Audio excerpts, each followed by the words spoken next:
The training of doctors, I think, is critical in the system, but I also think it's critical to empower patients to remember they have choice.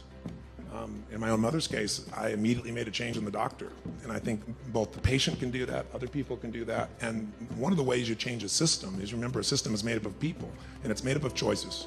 And every moment we get to decide what we're going to focus on, what this is going to mean, and what we're going to do. And those three choices shape our entire destiny. And the moment you focus on you're out of control, you feel it. The moment you focus on fear is not an option, your body and your emotion and the meaning changes, and your actions are going to change.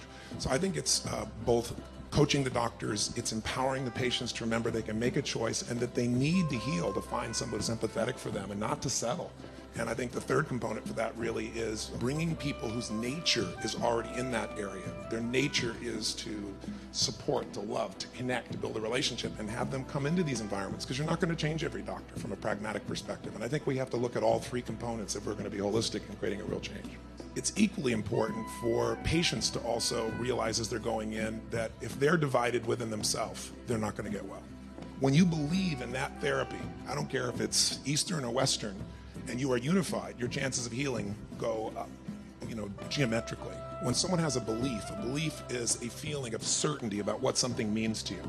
And when you are certain, you are unified. And what happens very often is people walk in with a certain amount of certainty they've developed, and the doctor doesn't realize he takes it away.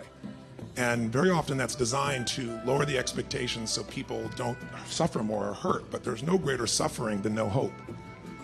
And unless we deal with those underlying needs, both emotionally, because you can't divide the psychology out of this and really get well, and physically, then we're really not empowering doctors or empowering patients. And again, I think it has to be all three, the patient, the doctor, and the caregivers, who can bridge the gap when the doctor is not conscious in this area and doesn't want to be. The person can still be helped.